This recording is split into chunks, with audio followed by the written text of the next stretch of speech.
Hey guys, and welcome back to Yharnam. So the last time we defeated Dark Beast Paul, and today we're back in the Forbidden Woods. And we've got a couple of things to do. First of all, we want to collect a couple of runes. These are specifically the Metamorphosis runes that will help us quite a lot in the coming battles. You guys may decide you want to have a different combination of runes than me, but for now, these are the ones I'm happy with. You know, you're going to be quite weak and you don't have a lot of stamina, so these will definitely help. So that's what I'm going for. And then I'm going to go down and beat the Shadows of Yharnam, which is the boss for this area. So as players, when we get to the Forbidden Woods, things start to look very weird for us. Not only does the ambience of the game change, you move from a city to a forest, but you get all sorts of differences. The biggest one of which is the fact that there are different types of beasts here. In Yharnam you found a lot of wolfmen beasts, but here you find a lot of snakes. And that change is, you know, that actually hits you the first time you see it. It's quite disconcerting to see the different types of beasts here that you didn't expect.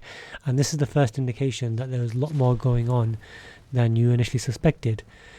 Now I personally don't really have like a solid theory as to why there are lots of snakes here and not wolf beasts. I mean, what I'd say off the top of my head is basically that there's probably different types of the old blood, or that different rituals are conducted around here, because this is quite an old area and most of the people of Yharnam haven't been allowed to come here because it's forbidden by the healing church. So it might just be a case where this is an old area where the people who conducted experiments did so in a different way than the healing church.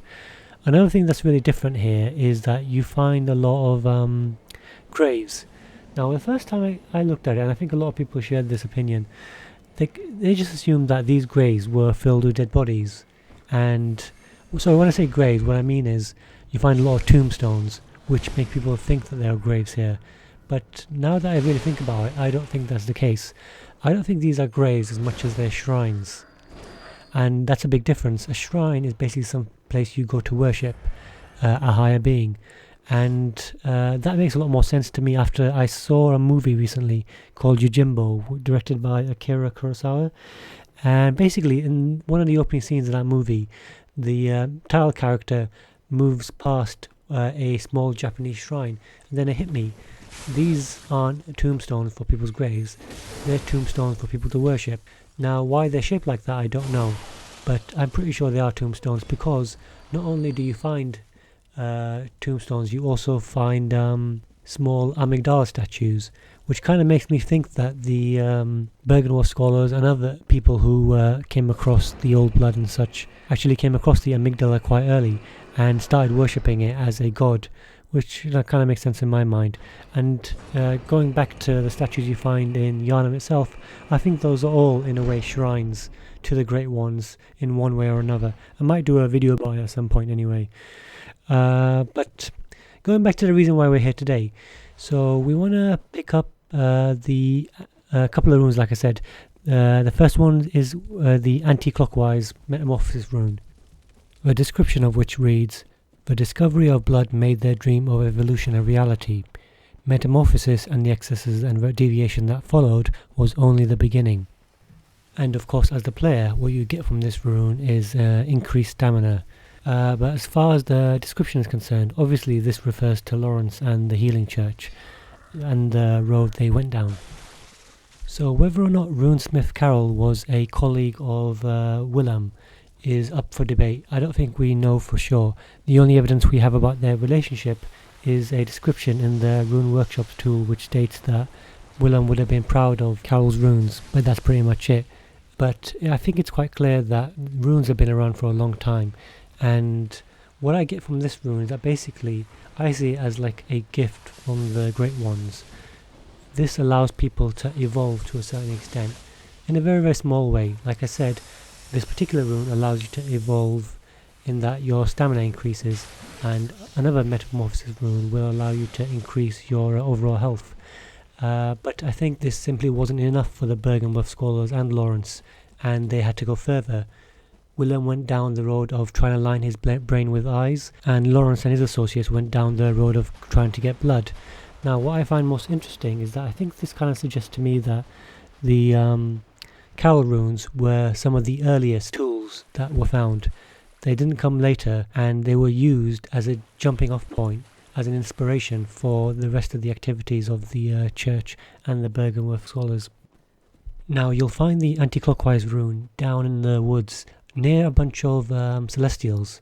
Now the most popular theory as to what those celestials are doing there is that they somehow got out of Yosefka's clinic, so they were actually experimented on by Yosefka, or the imposter Yosefka, and somehow escaped or were abandoned and found their way down here. But I think it's a really cool touch that they just happen to be roaming around in the middle of the woods. Okay, so now that we've got that, we're going to go back into the forest again for another run, and this time collect the Clear Deep Sea rune, which provides us with extra resistance against poison, I think. And that's pretty much a standard for all the sea runes. They provide some kind of resistance, while the lake runes provide defenses. So they're definitely really closely related to each other, both from a lore and gameplay perspective. Now, there are actually two types of what I like to call quote-unquote water runes, the sea runes and the lake runes, and both use water as a motif when describing the voices of the Great Ones. As I said, the Clear Deep Sea rune talks about the inhuman voices depicting down-reaching currents, and this is very interesting and really important from a lore perspective. You see, I believe, and I'm not alone in this, that water is a very key component in the nature of the world in Bloodborne. It's hard to explain in this video. I'm probably going to do another lore video about it, which builds on my other lore video about the layers of the world. But in the meantime, I'll direct you to a Reddit post by a user named Stinkhorse that was called The Sky and the Cosmos Are One. I'll add a link to the description, but basically he does an excellent job in a very, very long post about describing all the references and motifs related to water within the game. You should really check it out. I really enjoyed reading it, and it's an excellent post, and it's really got me thinking as well about the nature of water and how it actually relates to the world. Now, you collect the rune on a body that is prostrated in front of a very large tombstone, and as I said, the tombstones are, in my opinion, shrines. Now, is there any significance to that? I don't know, at least, I can't figure any out. Now, as for the rune itself, I don't think I'll probably use it in this run through, but it gives you extra resistance to poison, so it might come in useful at one point, so there's no harm in keeping it. Okay, so the final rune we're going to collect is the clockwise metamorphosis rune. And again, we find this rune on a body which is prostrated in front of a group of tombstones next to one of those men that transform into a snake monster. Also, you actually find the shortcut to the boss here. So what we have to do is we have to go around through the cave, through the ponds where the pigs are, and then once we get to the path that looks like a descending staircase, we go up first, open the gate, and so if we want to go back to the Shadows of Yharnam later, it's actually a much quicker route because we can just go through the shortcut in this door. And I'll open it actually for myself. If you read the description, it's pretty much the same as the anti-clockwise rune, the only difference being that it refers to the boost of HP, which is what it does. And again, this is a rune that I'm going to try using in this playthrough and see if it's useful.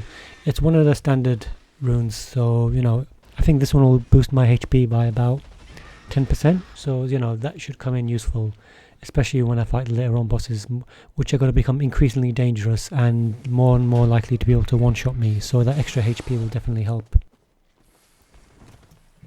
Okay, we're just going to go down and fight the Shadows of Yharnam. Make sure you bring plenty of bolt paper with you, because it's going to prove really useful. Myself, I stuck with the Hunter Axe as usual, and I kept it in the elongated mode just because it proves very, very useful, because you're going to need it for the extra reach. Now, there's 3 stages in the fight. There's the initial stage, then there's a stage where they have snakes breaking out of them and they add more fire attack, and then finally they have a stage where they make use of the very large snakes that come out of the ground. Now, your overall strategy, at least what I think you should be doing in the first stage, is make sure you go for the guy that's the mage with the Tonitrus first, or at least the weapon that looks like the Tonitrus. What you want to do is basically roll around a lot and make the other guys chase you around. The other 2 should be chasing you around, and go around the really large tombstone, just like I do, and then they'll get stuck behind there, and then go straight for the other guy because he won't follow. He's always hanging out on their back, so you want to separate them into 2 groups. So basically, yeah, I actually split the fight into 3 stages myself. The first stage, I take out the guy with the mage attacks, just like I'm doing, and then afterwards I want to go for the other 2 in that order. You're also going to have to be relatively aggressive. Now what I mean is that you're going to get hit a lot in this fight, and the best way to get your health back without using up all your blood vials is to actually attack, you know, in the time that you actually have to regain your health. So make sure you do that. So they're just going to transform into the second stage where they've got their snakes, and I just killed the first one. Now the next one you want to fight is not this one here with the candle, but the other one with just the katana, because he's the most aggressive. And what you want to do here is basically wait for them to come to you. There's no point being aggressive here. Just hang back, keep going backwards, and wait for them. And keep attacking him with the heavy R2 or the spinning R2 attack if he comes forward, just like I did. You just would have noticed I just put the bolt on now. Now the reason is because the most dangerous part of the fight is the first part, when there's 3 of them. When there's 2 of them, the fight actually gets easier, and you know, I think that the fight gets progressively easier as you go along.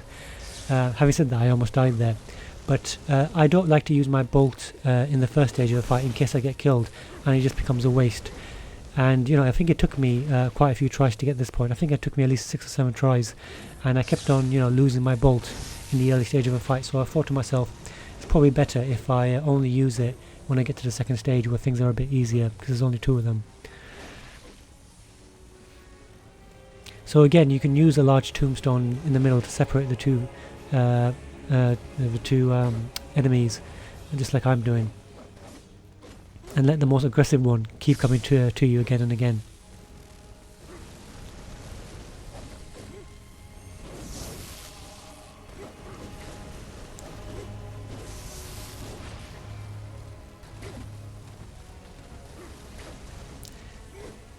So personally, I think these guys are definitely hunters. You know, the Shadows of Yharnam, I think, were probably the bodyguards of the Yharnam, the Pthumerian queen, back when in the days of Pthumeria. I think that's pretty common theory. There's nothing unique about that, to be honest. Okay, so I've just taken out the second shadow, and the third one is much easier. And to be honest, I don't think he actually gets to their third stage where the snakes are coming out of the ground. I don't think he actually had time to initiate that. So this large stage was much easier. I just basically got really aggressive and just started pounding on the guy. And there's not really much he could do. With the long axe, it's quite easy to keep attacking him and staggering him back. And with the bolt paper, I was able to take a hell of a lot of health from him really quickly. And that's it. I think it only took me I think 6 or 7 tries, so it wasn't really that bad at all. And I got the Blood Rapture rune, which might prove useful in the future. Okay guys, thanks a lot for watching again. As usual, if you enjoyed it, put a like. If you want to see more Bloodborne content, just subscribe. And leave a comment if you've got something to say. Okay guys, until next time, bye.